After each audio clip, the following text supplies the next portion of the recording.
Soluções para o presente e o futuro é o que nos move. Desenvolver alternativas para a produção de energias renováveis é essencial para um futuro sustentável que impulsione o bem-estar das pessoas e a prosperidade da indústria, reduzindo a dependência de combustíveis fósseis e reduzindo os impactos ambientais.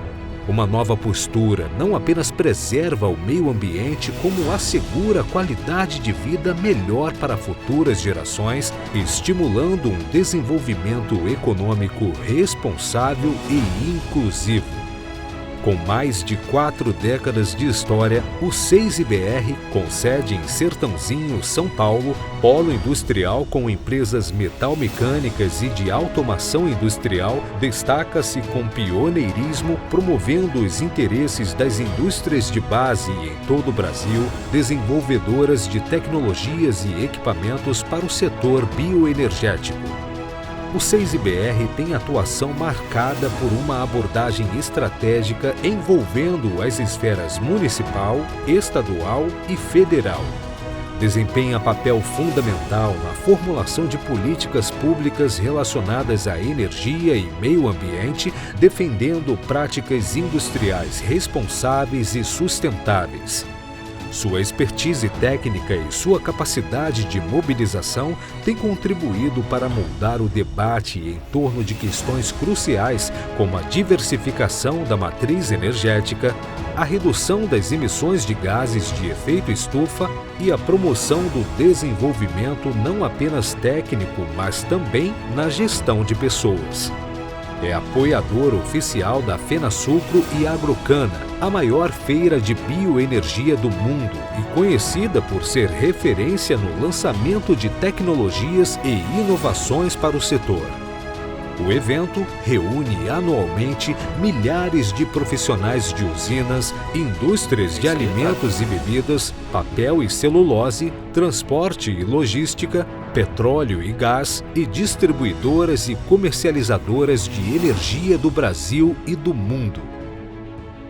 6IBR, incentivando novas alternativas para um futuro sustentável.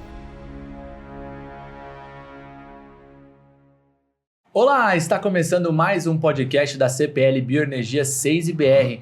Este programa, que é realizado pelo 6IBR, Centro Nacional das Indústrias do Setor Sucroenergético e Biocombustíveis, com o apoio do programa SP Produz, do Governo do Estado de São Paulo, da Secretaria de Desenvolvimento Econômico. Bom, e no programa de hoje, nós vamos falar da importância da cadeia produtiva de equipamentos para a fabricação de biocombustíveis e bioenergias, né, e para a economia da macro-região de Ribeirão Preto e também sobre o programa Trampolim. Eu sou Gabriel Garefa, vou conduzir este assunto de hoje e comigo, bancada cheia hoje, o primeiro convidado, Paulo Roberto Galo, secretário de Desenvolvimento Econômico do município de Sertãozinho. Muito obrigado por ter aceito o nosso convite. Gabriel, eu que agradeço aqui a oportunidade, né? Principalmente, como você disse, uma bancada cheia, mas cheia de qualidades, né? Então, agradeço aí a oportunidade, né? Um prazer estar aqui com vocês. E vamos em frente, que o assunto é bastante importante. Bom, ao seu lado, Adriana Carvalho, diretora regional da Secretaria de Desenvolvimento Econômico do Governo do Estado de São Paulo, com sede em Ribeirão Preto, né? E também os nossos agradecimentos por aceitar estar aqui no nosso podcast. Eu que agradeço aí o convite pela participação e nesta tão conceituada cadeia de bioenergia, uma das mais conceituadas que eu tenho dentro da minha regional. Um prazer estar com vocês. Bom, ao meu lado, Fernando Collia, sócio-diretor da marca Strat. Mais uma vez, seja muito bem-vindo. Obrigado, Gabriel. Prazer estar com vocês e prazer estar aqui de novo. Agradeço imensamente também em nome da marca Strat e do time aí que conduziu o projeto. Bom, de novo, já para quem não viu, Fernando estava aqui, a gente falou dos números que a marca Strat trouxe, né, ao 6IBR, tá aí, procura aí no YouTube, você vai achar um programa fenomenal, uma aula com 2 professores, né? E então procura aí, acha aí, volta e assiste tudo. Hoje a gente vai fazer só um en passant, né? Para até poder o Paulo poder falar um pouquinho da prefeitura, a Adriana falar um pouquinho do trampolim também. Mas eu começo com você falando um pouquinho desse mapeamento que aborda os aspectos internacionais e nacionais, né? Queria que você desse um breve cenário aí de como foi. Legal. Bom, no estudo sobre a gente fez o estudo voltado aqui para a CPL, né? Sim. Então, o mapeamento da cadeia. Só que antes de olhar para a cadeia em si aqui, a gente foi olhar para o que está acontecendo no mundo em relação à transição energética e também no Brasil, né? E aí o pano de fundo que a gente trouxe foi justamente desse crescimento da demanda global de energia. Então, a gente sabe, o mundo vai continuar crescendo, população, alcançar quase 10 bilhões de pessoas até 2050, as pessoas vão comer mais comida e vão demandar mais energia, né?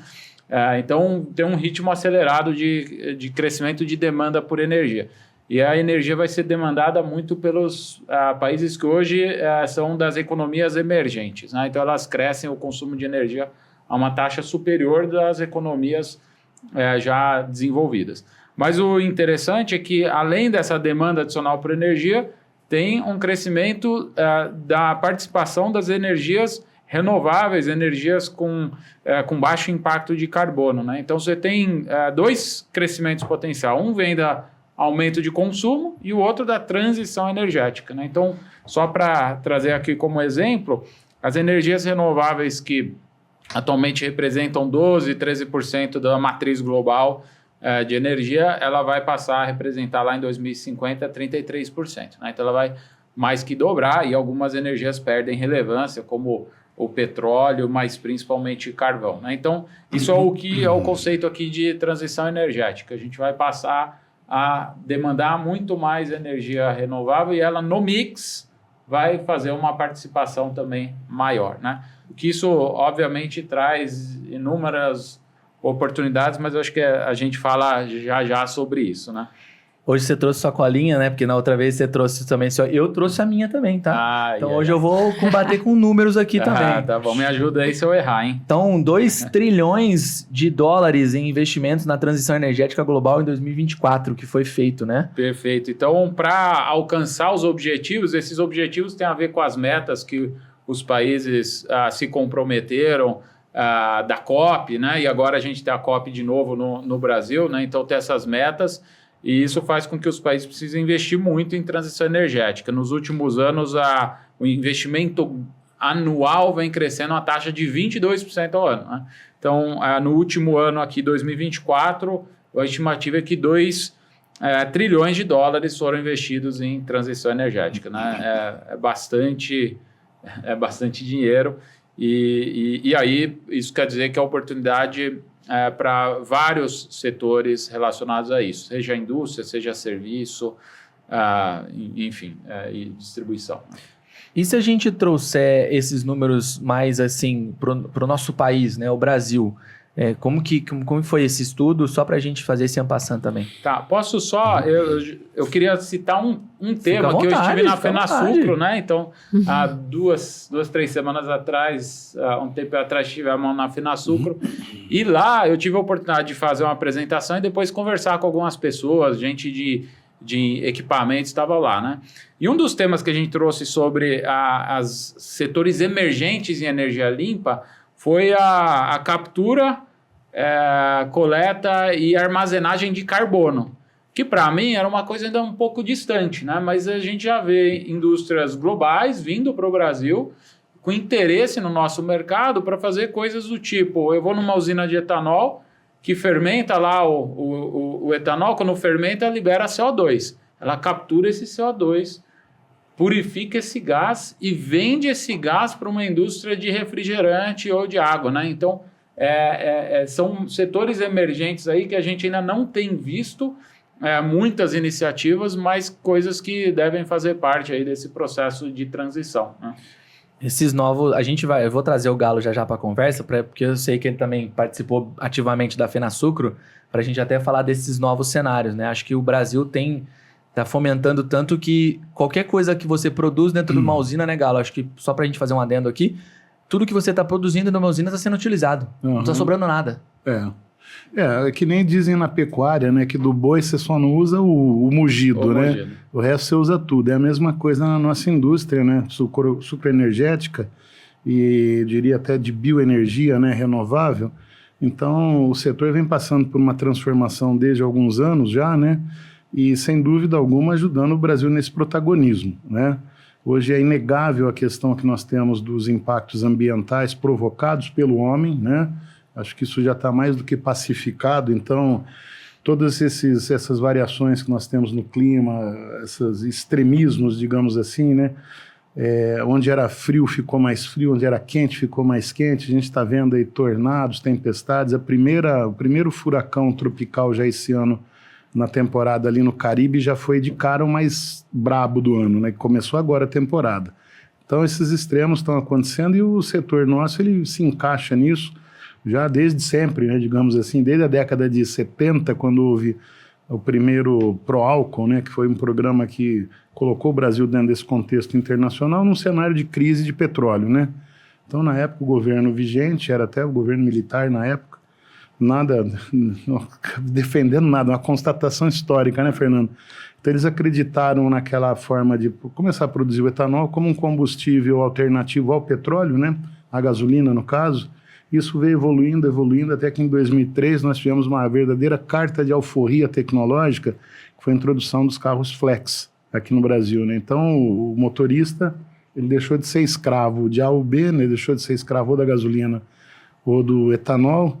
E de lá para cá a coisa não parou, tá, Gabriel? Então, realmente, tudo, né, que você faz, essa questão do CO2, Fernando, já é um assunto até conhecido já há décadas, para te falar a verdade. Então, no processo de fabricação do etanol, a gente pega o mosto, que já é o subproduto da garapa, né? Sim. Basicamente, a gente, aqui na nossa região, todo mundo já tomou sua garapa, né? Uma usina nada mais é do que uma garapeira em grande escala.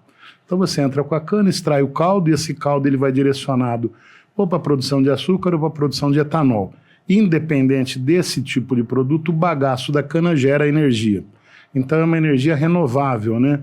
Nós temos aqui no Brasil uma característica diferente, por exemplo, dos Estados Unidos, onde a nossa energia, que alimenta a própria usina, gera o vapor de processo, ela é a partir desse bagaço. Isso não acontece nos Estados Unidos, por exemplo. Uhum. Então, aqui as usinas, além delas produzirem para uso próprio, elas produzem para exportar para o grid comercial.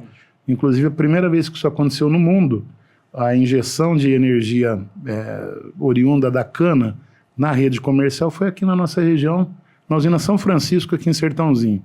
Então, você vê que desde sempre a nossa região, inclusive, tem esse protagonismo de inovações, né?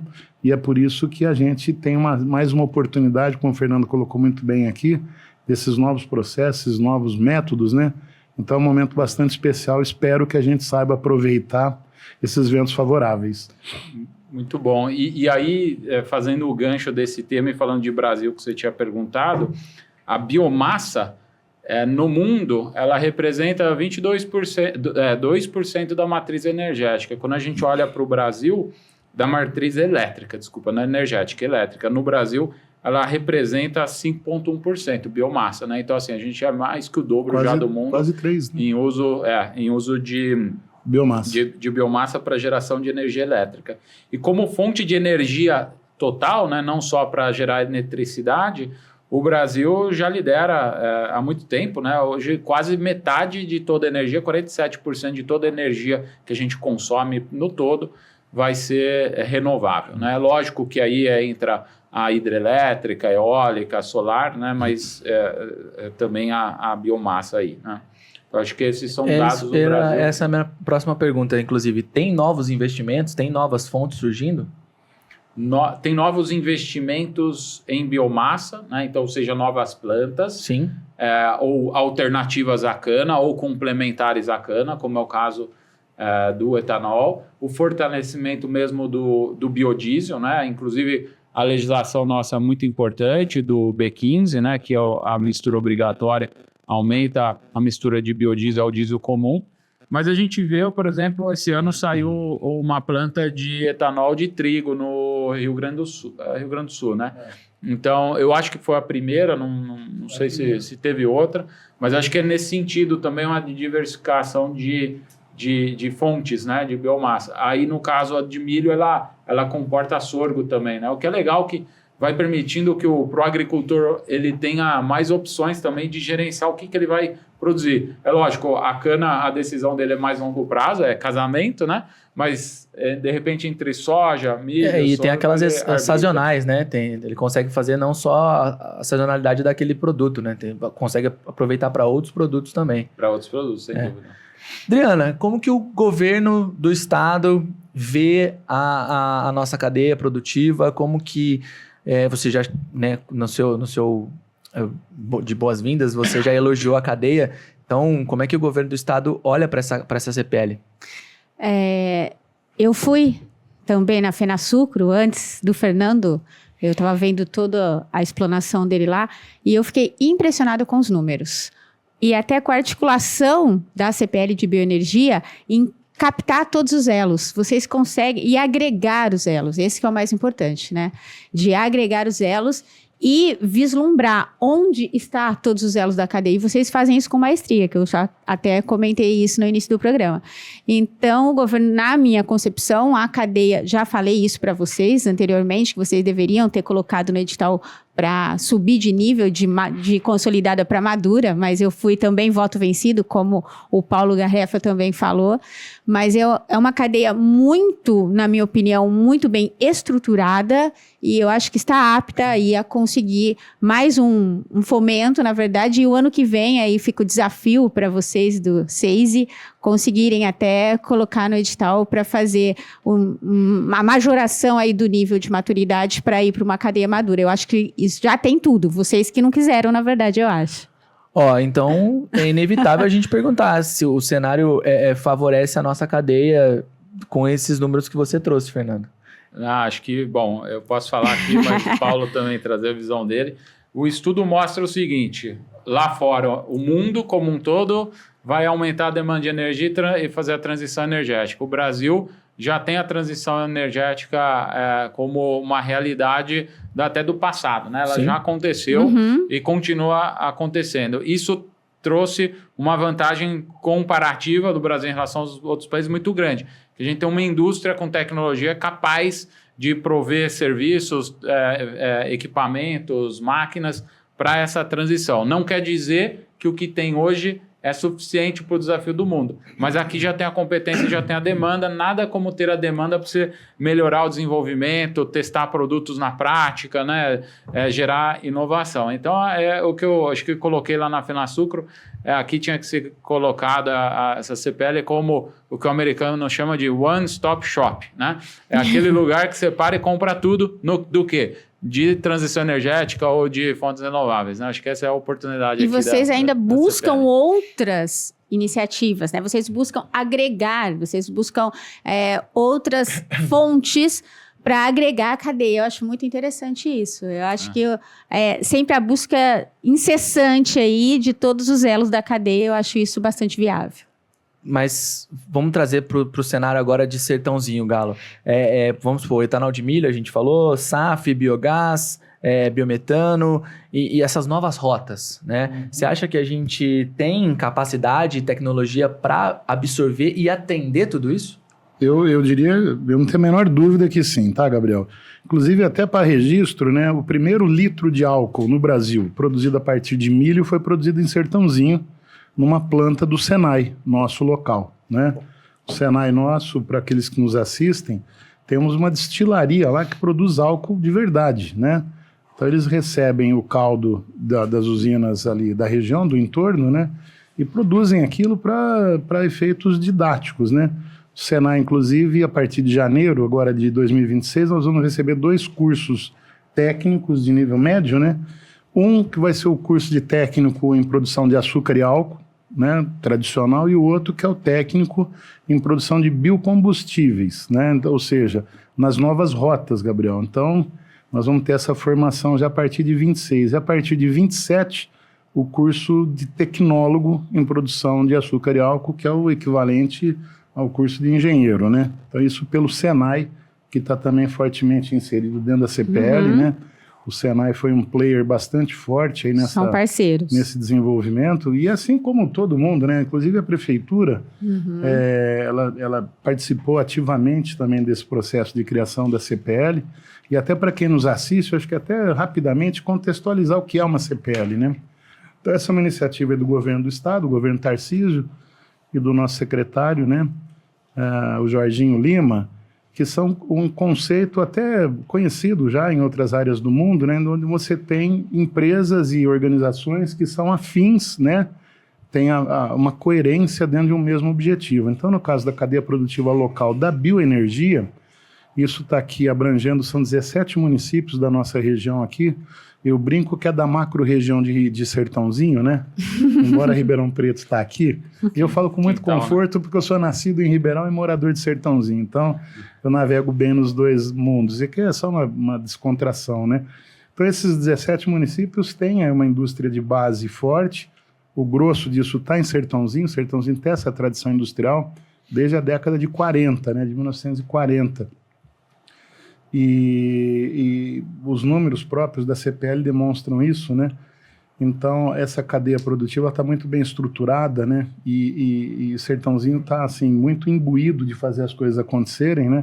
Eu até concordo com a Adriana que ela poderia ter saído já como uma CPL madura, dada a existência disso há muito tempo, a estruturação, né, da CPL. E Sertãozinho, assim, é uma cidade que ela está muito relacionada à questão do setor industrial, né? Para vocês terem uma ideia, Sertãozinho hoje 45% do emprego gerado com carteira assinada, ou a CLT famosa, está na indústria. 45%. Então hoje são em torno de 25 mil postos de trabalho gerados pela indústria em Sertãozinho. Fora os informais, os PJs, etc., né? Isso corresponde, Adriana, à soma de todo o setor de serviços e de comércio.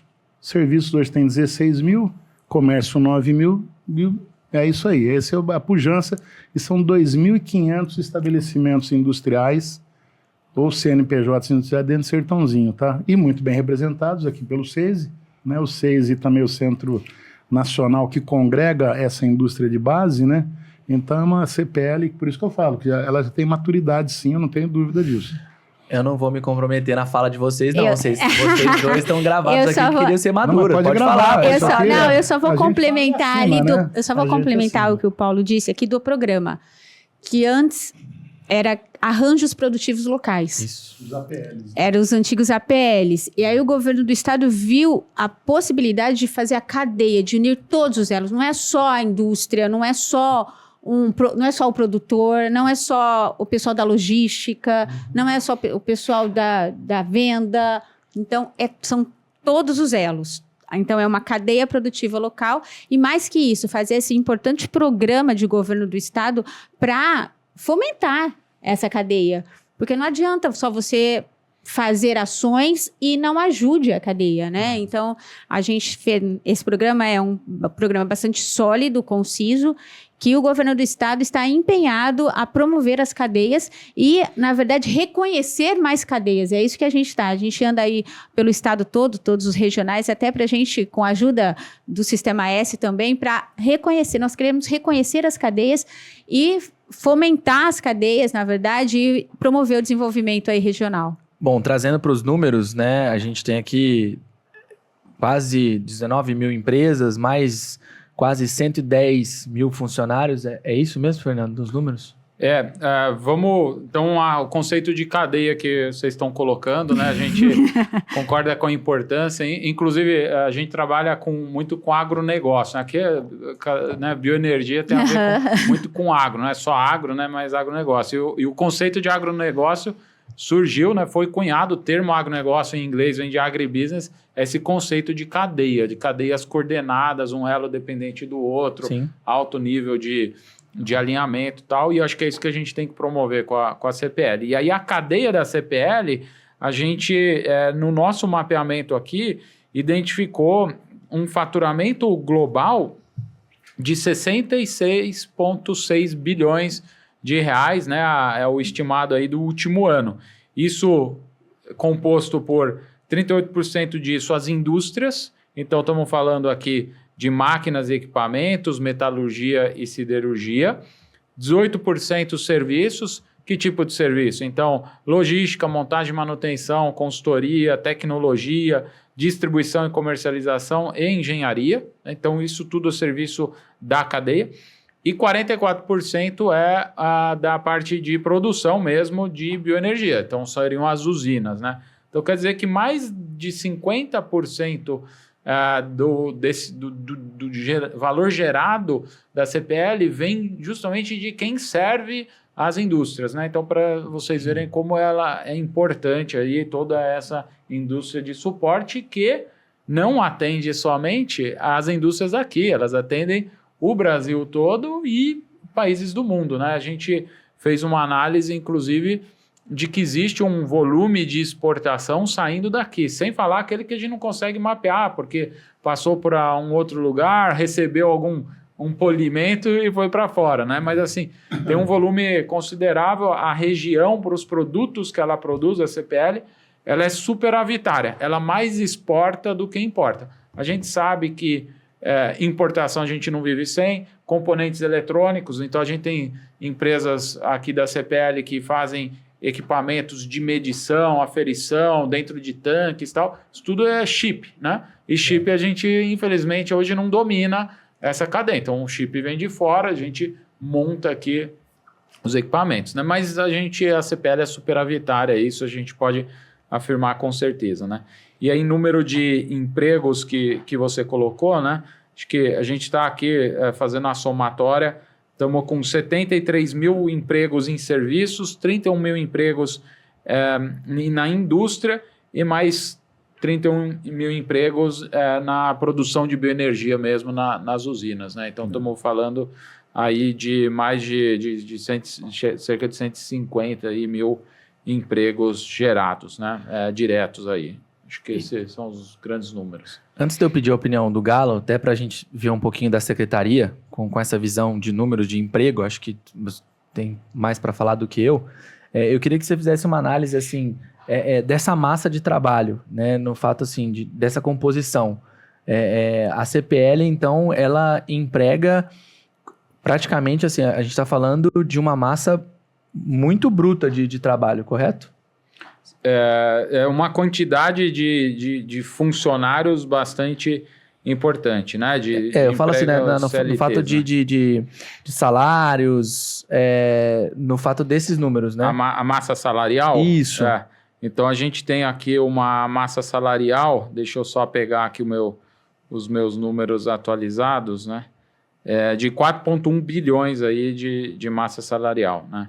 Isso é o que gerado, então, isso é dinheiro na mão do trabalhador para fazer suas compras, pagar suas contas e fazer investimento, né?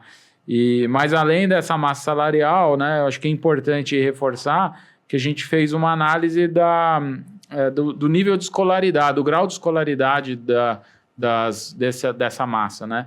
E a gente tem aí 16% dessa massa com ensino superior completo, 61% com ensino médio completo, né?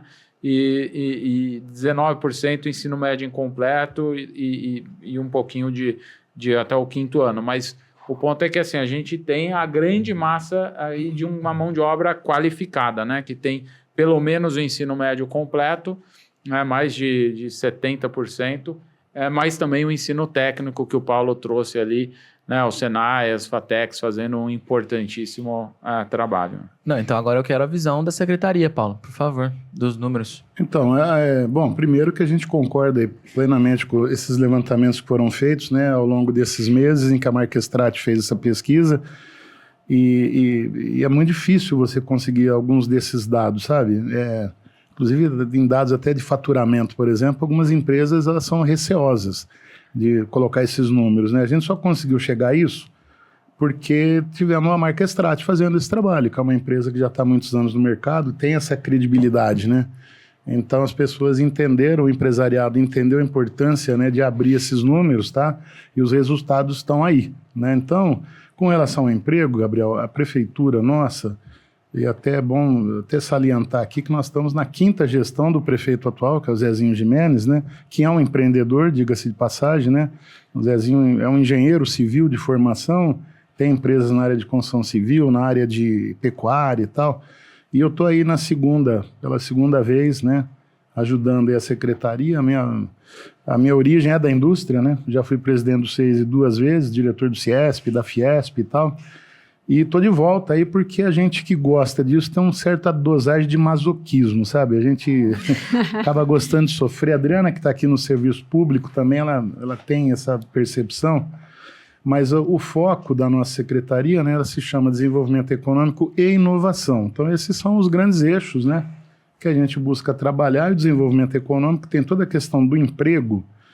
E nós temos hoje no mundo um apagão de mão de obra, né, principalmente a mão de obra especializada. O Fernando colocou os dados aí da necessidade, principalmente na produção tecnológica, né? Então, é formação 2º grau no mínimo, tá? E tem dados que às vezes espantam a gente no Brasil, né? Em dezembro de 2024, a CNI, que é a Confederação Nacional da Indústria, apontava um déficit de 74 mil engenheiros no Brasil. Então, vagas que estão lá e não são ocupadas, né? Não são ocupadas porque não tem esse profissional disponível. Quando eu falo engenharia, eu estou falando nós todas, engenharia mecânica, civil, enfim, elétrica, né? E 2 meses, 3 meses atrás, eu estava num evento em Brasília, evento da cana, né? Promovido pela Orplana, que é a organização principal do pessoal que produz cana. Eu estava conversando com o secretário econômico de Santa Catarina, né? Uhum. Santa Catarina é um estado que vem crescendo bastante, está bombando e tal, mas populacionalmente falando, ele não é tão grande. E é aí que o número espanta, né? Ele estava me comentando que na área de TI, que é uma coisa que a molecada gosta e tal, eles têm um déficit 3 meses atrás de 220 mil postos de trabalho, só no estado de Santa Catarina. Então você vê, nós temos um desafio muito grande, é um desafio mundial, global. A gente está, quando eu falo a gente, eu falo o pessoal, os empresários, os governos, o pessoal de RH, uma dificuldade grande para lidar com essa geração que está aí, a tal da famosa geração Z. Por quê? Essa geração é a primeira geração da humanidade que nasceu já imersa no mundo digital. Nós que temos um pouquinho mais de tempo, né, convivemos lá com o analógico, né? Com essa transição toda, né? Agora, essa meninada não, né? Então, eles já vêm mergulhados nisso e eles não conhecem outra vida, né? O ecossistema deles é o ecossistema digital em todos os aspectos, né? Então, é um grande desafio que as administrações públicas e as organizações privadas têm hoje em dia, Gabriel, de fazer esse fomento, né? De olho nisso, nós estamos, inclusive, agora em setembro, lançando o que nós chamamos de Proemprego, que é o Programa Nacional de Emprego Programa Municipal, perdão. Já estou aqui querendo virar presidente. É o Programa Municipal do Emprego e Empregabilidade, né? Porque às vezes você tem a vaga, mas não tem a pessoa que ocupa. Uhum. E isso abrange vários eixos, entre eles a questão da capacitação e qualificação. Então a gente estabeleceu já parcerias importantes com o Sebrae, com o Senai, com a FATEC, ETEC e IFESP. Sertãozinho é muito privilegiada porque ela tem toda essa base de ensino, né? E também uma rede privada bastante substancial. Então todo esse pessoal está junto, a gente está montando todos esses planos, né? E vamos tentar trazer aí muita qualificação para a gente poder abastecer esse mercado de trabalho que é crescente, né? E o Brasil hoje não consegue crescer mais por falta de mão de obra. Esse é um gap que a gente tem que resolver. Eu vou fazer exatamente esse gancho para o trampolim. Esse gancho para a Adriana poder falar do trampolim. Mas eu só queria fazer um adendo. A gente tem uma pesquisa aqui da Marquestrat que fala assim, que a idade média é de 36 anos e meio, né? Vamos pôr 37 do pessoal. Para vocês lá da secretaria, que tem essa questão de mão de obra que você falou, como que principalmente por conta dessas parcerias que tem com os institutos? É muito fácil você ter essa mão de obra hoje mais nova ou está sendo difícil os jovens buscarem essa mão de obra, principalmente por conta dessa transição energética? Não, está difícil não pela transição energética, mas pela transição digital, tá? Uhum. Então, a gente vê uma dispersão, vou te dar um dado, assim, fácil de entender, né? Agora, recentemente, a nossa FATEC abriu vestibular para curso de tecnólogo em mecatrônica. Tecnólogo é um curso superior de 3 anos, tal. 42 vagas. Precisou fazer 3 chamadas de vestibular para preencher as vagas. Então, é um curso de excelência, gratuito, dentro da cidade de Sertãozinho, que tem demanda de emprego. E aí você tem essa dificuldade das pessoas se interessarem pela carreira. Por isso que nós temos 74 mil vagas de engenharia, essa meninada. E nós estamos vendo um fenômeno bem interessante agora, que é chamar de volta para o mercado os cabeça branca. Ó. Não tem o velho da lancha? Todo mundo lembra do velho da lancha? É o velho da lancha tecnológica, o gerente de usinas, por exemplo, agora vindo para o setor da bioenergia, né? As usinas estão com dificuldade de ter gente para comandar, gente que tem o conhecimento técnico, que tenha a capacidade de se dedicar ao trabalho. Essa geração ela tem uma característica muito forte, que é a grande rotatividade.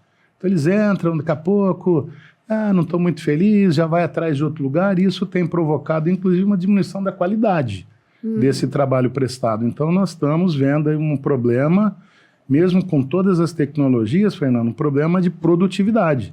Ela vem decrescente, né? Ainda é difícil a gente medir o grau dessa diminuição, porque o histórico ainda é curto, mas é um problema que está no radar. Bom, então, para a gente resolver isso, tem o programa Trampolim, que eu acho que é o fato do governo do estado quer facilitar e resolver, né, essa questão de emprego, unir quem está precisando, quem quer contratar. Por favor, Adriana.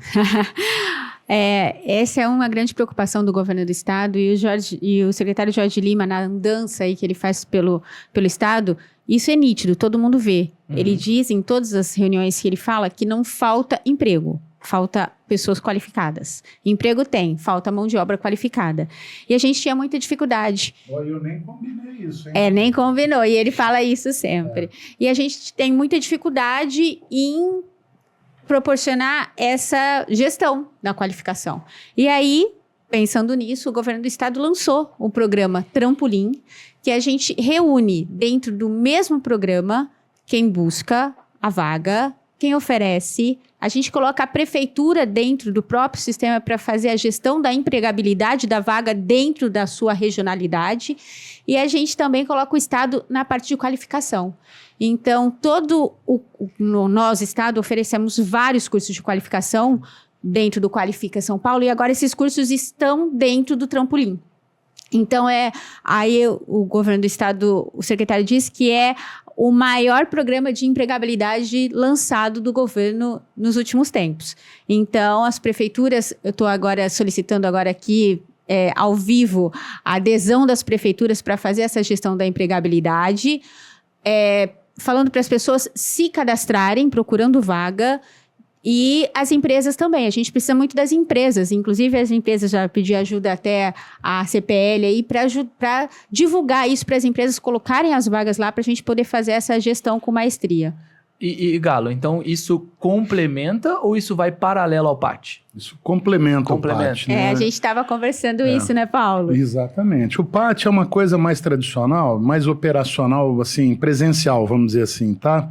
E nós temos tido resultados muito expressivos em Sertãozinho. Esse ano nós fechamos o primeiro semestre com quase 700 empregos, tá? Pessoas colocadas muito no mercado de trabalho com carteira assinada. Quer dizer, para uma cidade de 120 mil habitantes, isso é um número muito expressivo. Porém, o Trampolim, o que ele faz? Ele vai facilitar a vida, inclusive para essa juventude aí que está mais digitalizada. Exatamente. Né? Então, o cara vai buscar nessa base tecnológica.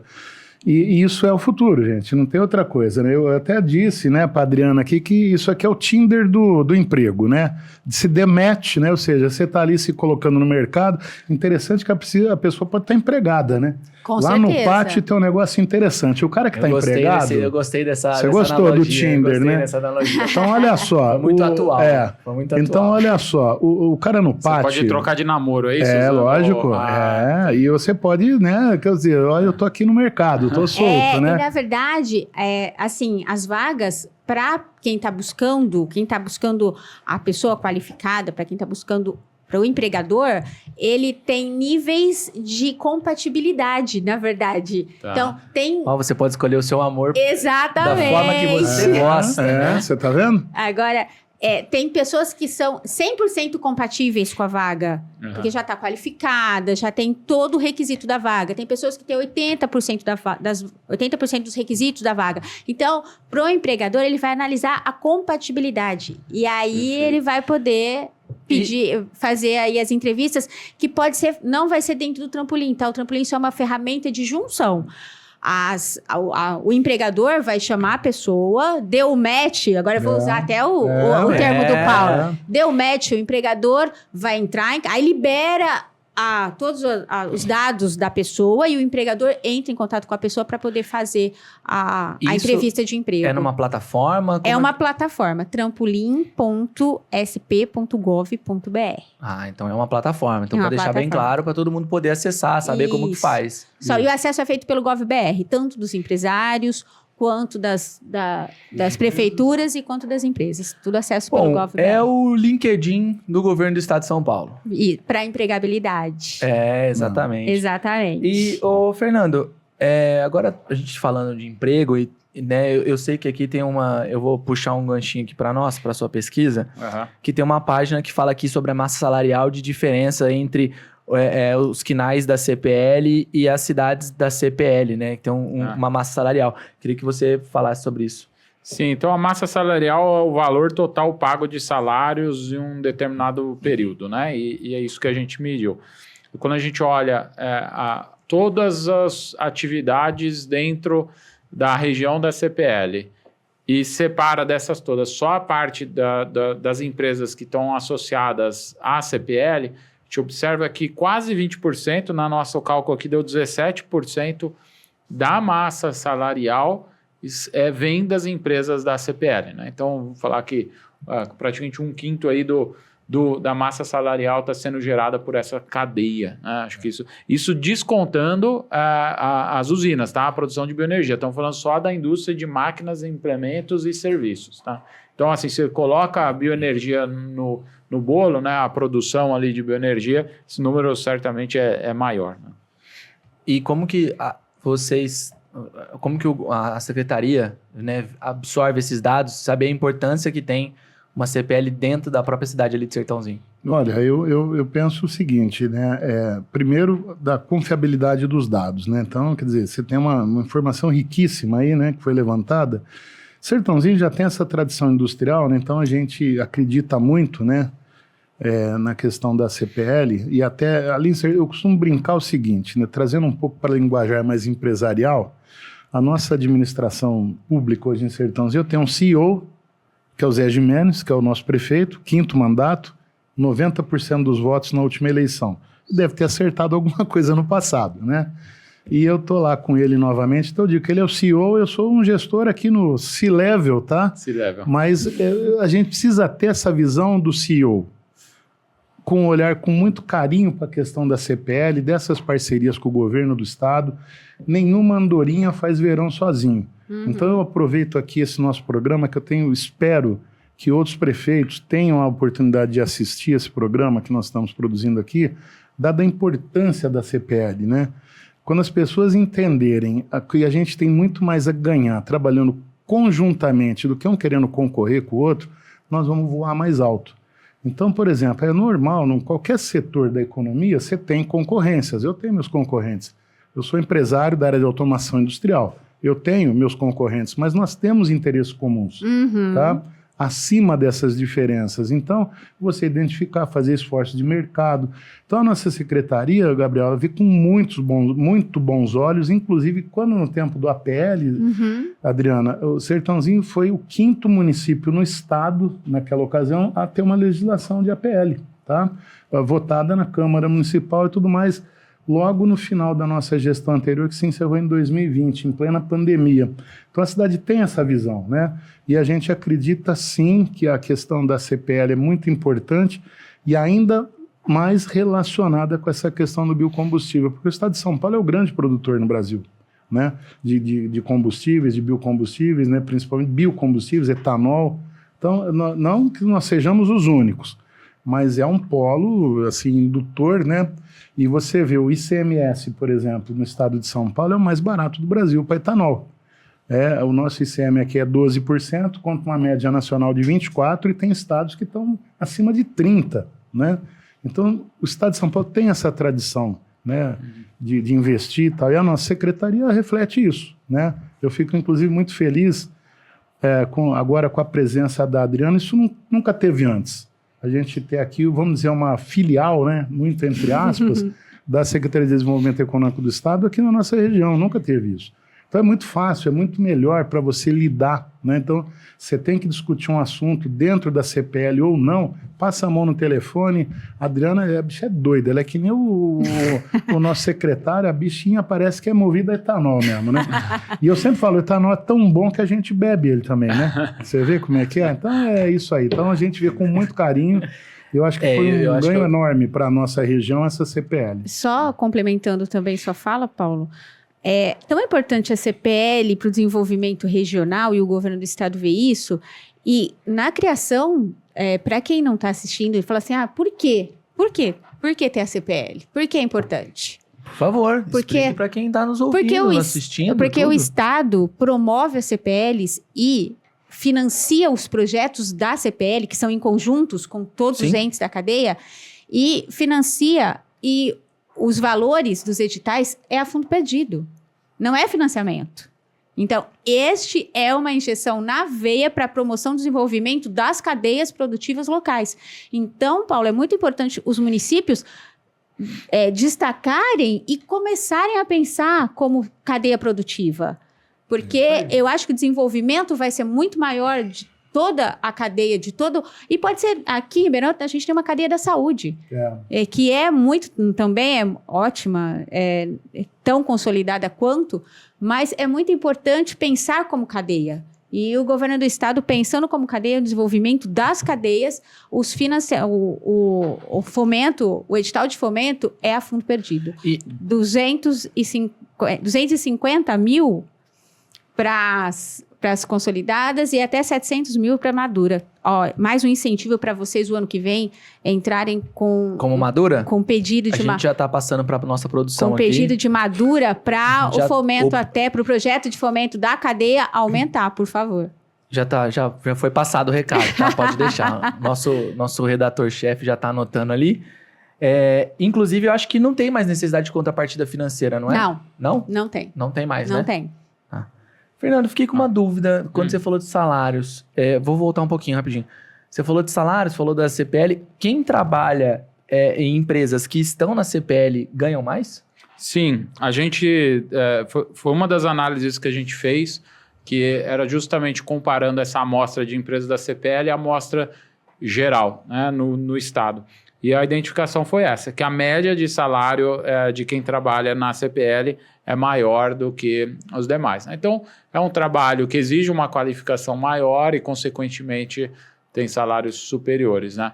Algumas das atividades remuneram mais, outras menos dentro de todo o escopo de atividades, mas, na média, ela é superior, tá?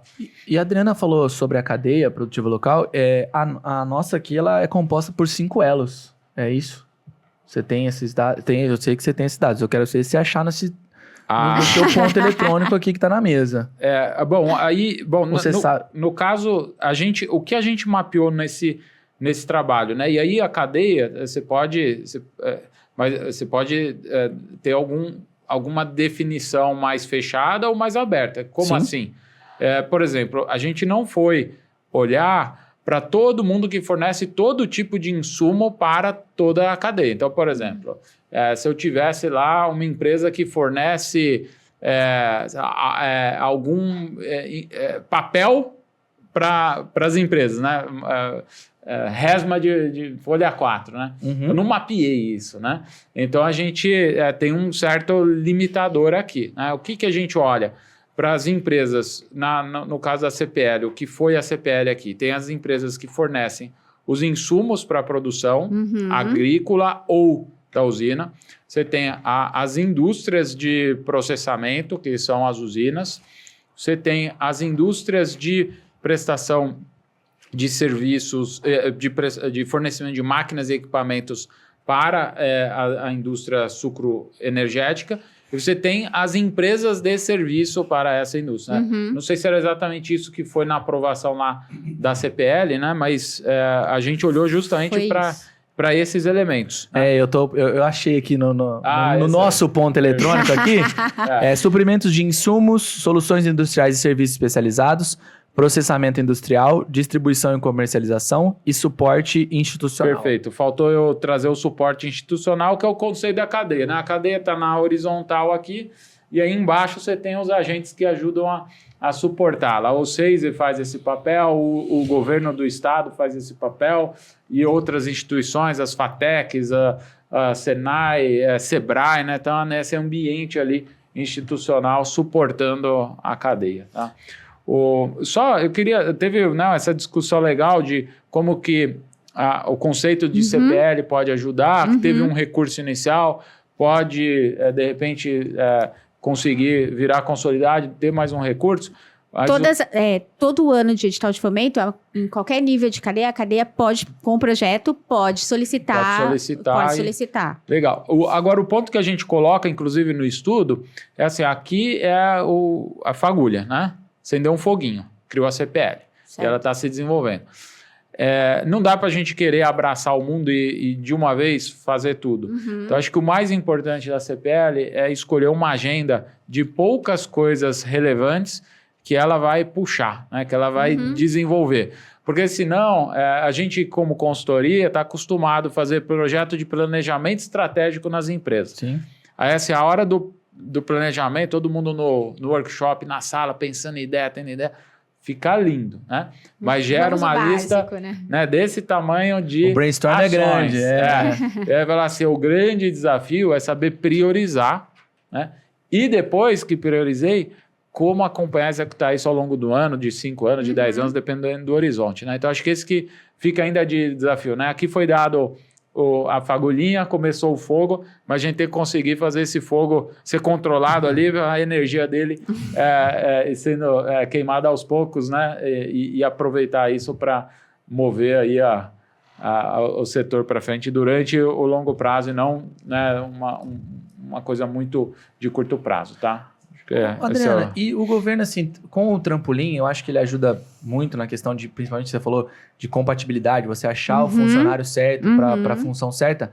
E isso é muito do que o Fernando estava falando, isso impulsiona a cadeia, porque você vai ter empresas melhores. Com certeza. O governo entende isso. Na verdade, são coisas integradas, né? Os projetos da secretaria são integrados. Então, eu tenho lá o projeto de capacitação das empresas para exportação. Nada mais é que integrar as empresas que estão nas CPLs, que podem exportar, para se condicionarem a exportar. Então, todos os projetos da Secretaria de Desenvolvimento Econômico do Estado são integrados. E aí nós lançamos agora o trampolim para realmente promover empregabilidade e ajudar as cadeias num todo também. Porque o que falta nas cadeias, justamente, são mão de obras qualificadas. Eu vou dar um exemplo. Como eu dei aqui para a saúde em Ribeirão, é uma cadeia especializada. Precisa de mão de obra especializada. E essas especializações são muito difíceis de encontrar, como o Paulo disse anteriormente. Então, o Estado está nessa linha de capacitação. Tá? São capacitações online dentro do trampolim, são capacitações também que as prefeituras vão poder solicitar mediante a vaga. Tem aquela vaga, né? E as prefeituras faz a gestão, vão fazer, né, a gestão daquelas vagas dentro do município e vai lá vislumbrar a possibilidade de uma capacitação interna, né, presencial dentro do município. O município vai poder solicitar dentro do trampolim a capacitação. Legal. Eu posso, claro. Só mais um comentário? Quando a gente estuda ações coletivas, que é a ação coletiva, agentes de uma cadeia se organizam, essas ações coletivas acontecem por alguma finalidade. A CPL é uma ação coletiva. Ela pode acontecer para resolver algum problema, sei lá, né? A gente tem um problema da queimada da cana, né? E o governo vai proibir. Como que eu resolvo isso do ponto de vista prático, né? E aí as empresas se juntaram, chamaram a indústria de máquinas para desenvolver a colhedora, né? Então, beleza, foi uma ação ali, né? Ela durou um período curto, desenvolveu tal, beleza, né? Mas você pode ter ela também para promoção de uma cadeia. né? E aí que vocês estavam comentando a importância, né? O Paulo comentou de não ficar sozinho, né? A gente precisa se conectar com outras iniciativas, com outros agentes. Então, seja promoção internacional, né? Seja promoção dentro do país e mostrar as competências, né? Então, resolver problema, ajudar a promover e, às vezes, resolução de conflitos ou disputas, né? Que é o caso no próprio setor sucroenergético, que criou-se lá com o sistema Consecana, porque existe uma briga de como remunerar bem pela cana entregue pelo produtor, né? Então, as iniciativas coletivas ela acontecem para servir a algum ou alguns propósitos. Acho que o propósito dessa, que a gente captou bem, falou assim, existe um processo de transição energética que vai demandar muita competência, inovação, coisa nova. Como que a gente pode articular isso para o futuro, né? Acho que essa talvez seja uma das principais agendas aí para a CPL na nossa visão. Bom, e lembrando que a gente tá falando aqui da CPL, a CPL que tem uma governança do 6IBR, da Prefeitura de Sertãozinho, do Senai, do Sebrae, da FAESP, da Associação Comercial, da FATEC, do Instituto Federal e também do Ciesp Sertãozinho. São essas empresas aí que governam a CPL. Eu queria que você... Bom, vou recapitular de novo o nosso vídeo com o Fernando, tá aí, rola aí no YouTube, você vai achar uma aula que ele deu aqui junto com o Diogo. Você fez alguns apontamentos, né, para a CPL, para o SEISI de lição de casa. Eu lembro disso. E eu queria que você falasse para a prefeitura e para o governo as sugestões que ficam de vocês para essa CPL. Perfeito. Depois do estudo, o que, por exemplo, prefeitura e governo do estado podem fazer como lição de casa também? Legal. Bom, acho que a gente trouxe alguns elementos, mas eu vou focar talvez em alguns principais. Acho que tem um que tem justamente a ver com como que os agentes da cadeia mapeiam a oportunidade e o que a gente ainda não faz ou ainda não faz bem, como cadeia, né? Então, e como fazer isso, né? Geralmente você tem que chamar para a mesa uma discussão dos diversas indústrias e prestadores de serviços, o mundo, a transição energética está demandando esse tipo de tecnologia, esse tipo de inovação. O que a gente está fazendo, o que a gente não está fazendo, o que a gente consegue articular, né? De repente promover isso, começar a promover debates, na forma de workshops da cadeia, enfim, criar um plano, né? Acho que esse foi o primeiro ponto.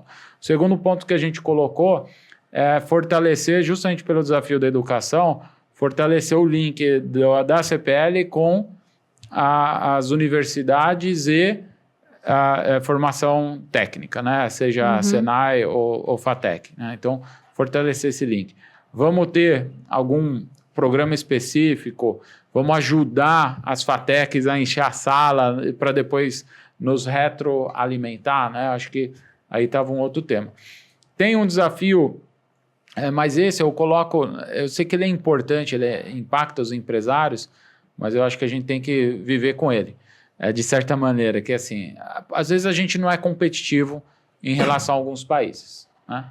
Seja porque a gente foi muito protegido um tempo, não se atualizou, seja porque a nossa carga tributária é mais alta. Isso acho que tem que estar, a gente coloca isso como uma pauta do setor de discutir, né? Se você tem alguma região que está mais competitiva que aqui, porque tem algum tipo de isenção, algum tipo de benefício, se isso não valeria para essa região também, para ter isonomia ali, que, né,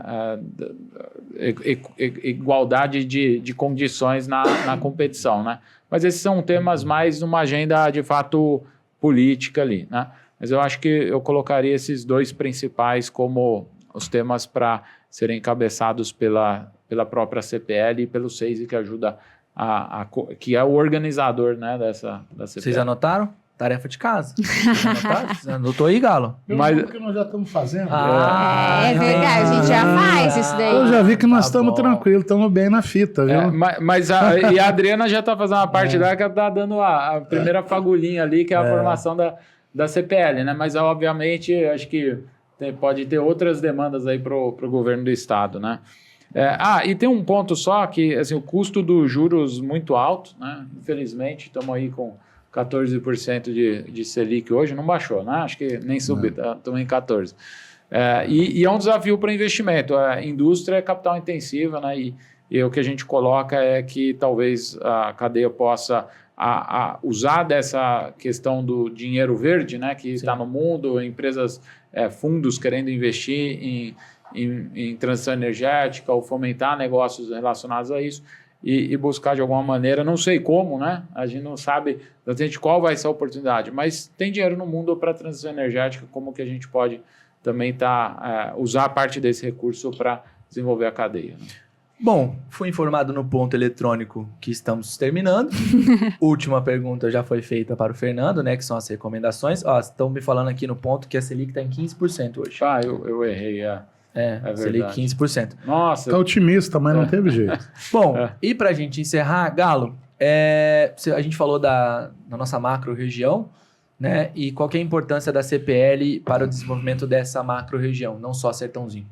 Tá, eu acho o seguinte, é um tema tão complexo, né, Fernando? São tantas as possibilidades, né? Então, por exemplo, uma ação conjunta na CPL, mais uma para a nossa listinha aí, é o seguinte, a gente percebe, quando você fala que às vezes a gente perde competitividade, tem N fatores, mas um deles, o empresariado precisa fazer a lição de casa, né? Então nós precisamos aprimorar o empresariado, ele precisa se aprimorar em técnicas de gestão, né? Nós estamos agora enfrentando um desafio muito grande tecnológico, que é a chegada da inteligência artificial, tá? E eu acho que a CPL, ela ter esse papel também de fomentar esses desafios, né? Na linguagem da inovação, essas dores, né? Nós somos mais velhos, a gente fala de problema, né? A molecada fala de dores, né? Então, dentro desse ecossistema, eu me lembro que eu já estou ficando velho, né? Mas 25 anos atrás, uma vez, a indústria em Sertãozinho estava perdendo um pouco de competitividade, tá? Então, nós fizemos um programa pelo SEISE na época, tá? Contratamos fundações importantes, até um cara que participou muito disso foi o professor Falcone, Vicente Falcone, um dos papas aí de gestão de qualidade, né? E nós fizemos um choque de gestão na cidade. Aquilo envolveu, na época, umas 80 empresas, né? Com programas, desde na época ISO 9000, era um negócio que estava muito em moda, né? Mas coisas básicas como programas de 5S. Né? E o tempo foi passando, Adriana, e até as novas gerações foram chegando no comando das empresas, muitas delas empresas familiares, né? E a gente precisa rever isso, né? Como é que a gente pode ser mais, assim, nós podemos ser mais eficientes e eficazes do ponto de vista da gestão das empresas. As pequenas empresas têm um índice de letalidade altíssimo, né? 50%, 60% morrem nos 2 primeiros anos de existência. Qual é a causa principal? Gestão. No mundo das startups, isso é mais grave ainda, né? Então, eu falo que é uma delícia ter ideia, fazer produtos mirabolantes e tal, mas tem que ter o chatinho dentro da empresa que cuida de caixa, cuida de qualidade, cuida de cliente, cuida de marketing, né? É uma delícia. E a gente vê que o índice de letalidade dessas startups é muito alto. Não deveria ser assim. Então, dentro da cadeia da nossa CPL, aí entra, por exemplo, um Sebrae, né, para dar toda essa orientação, e a gente está de olho nisso, viu, Adriano? Estamos de olho, eu já percebo que o governo do estado também tem isso, e só para finalizar, eu não poderia deixar de falar de mais um projeto do governo do estado, que se chama Univesp. Né, isso está dentro da Secretaria de Desenvolvimento Econômico. Univesp é o quê? A Universidade Virtual do Estado de São Paulo. O conteúdo da Univesp é gerado por nada menos que USP, Unicamp e Unesp, né? Então é um conteúdo de altíssima qualidade, são eixos tecnológicos, engenharias, gestão, né? E Sertãozinho tem um polo, inclusive, lá um dos mais avançados do estado, modéstia à parte. Esse ano nós tivemos 150 ingressantes no sistema. Então são pessoas que vão sair daqui a pouco com um canudo, um diploma superior. E outra preocupação nossa, só para passar a régua, é o que estão pensando fazer com os ensinos à distância. Os EADs estão sofrendo uma ameaça séria e o brasileiro tem essa mania de reagir depois que a Inês é morta, né? Então, nós precisamos estar de olho nisso. O governo do estado já está de olho. Eu tenho falado muito com a gestão da Univesp. Está todo mundo preocupado. E o Brasil, às vezes, tem essa mania. O que está indo bem, eles dão um jeito de atrapalhar, né? Espero que isso não aconteça. Essa contribuição aí. Legal. E lembrando que a CPL está oferecendo assessoria e consultoria gratuita do Sebrae, né, para as empresas. Então, A gente só fazendo esse adendo aí para deixar bem registrado. Bom, última pergunta para você. Queria que você olhasse para a câmera e falasse para aqueles empresários da região sobre a CPL, a importância da CPL, o quanto que eles podem aderir à CPL, fazer parte da CPL. A mensagem final, depois eu encerro, claro, é sua, Adriana, por favor. Eu acho que, na verdade, é de suma importância os empresários procurarem uma cadeia que ele se insira.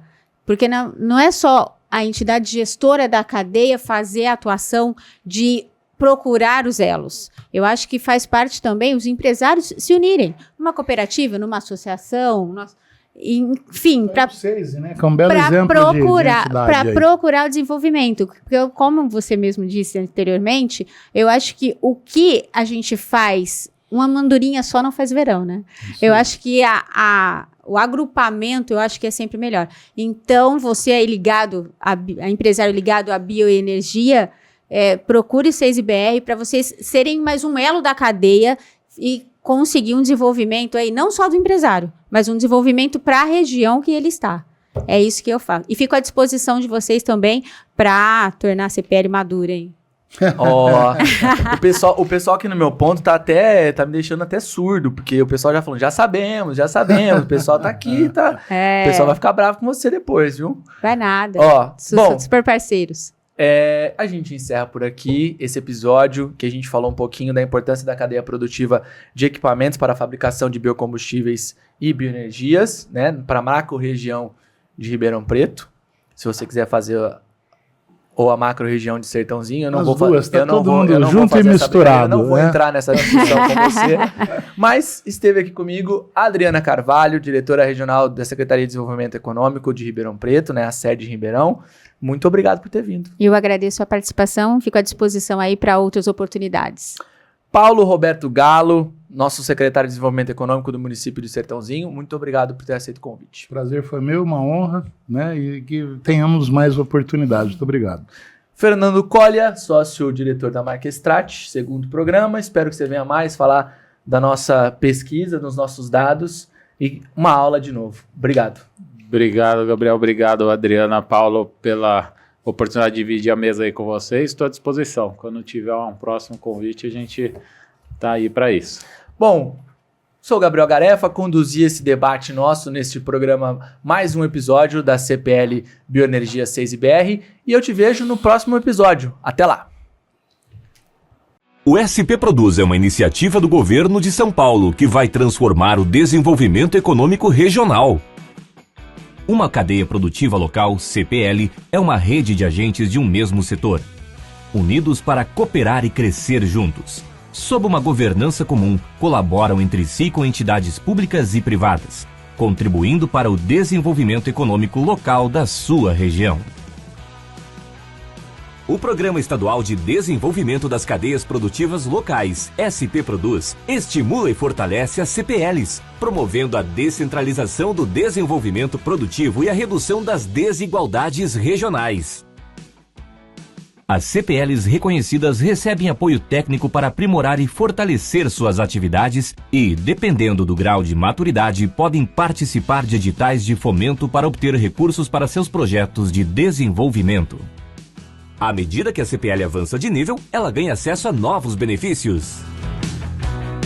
Os níveis de maturidade das CPL são: aglomerado produtivo, CPL em desenvolvimento, CPL consolidada e CPL madura.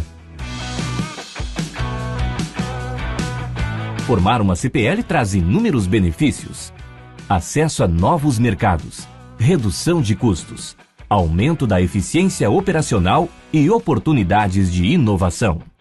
Pertencer a uma comunidade empresarial forte contribui para o crescimento dos negócios e da economia regional. A participação no SP Produz é simples e acessível. Basta seguir as etapas do edital de reconhecimento, que ocorrem de forma totalmente virtual por meio da plataforma SP Produz. Faça parte do programa. Vamos juntos fortalecer nossas cadeias produtivas e construir um futuro mais próspero para todos. Saiba mais em www.spproduz.sp.gov.br.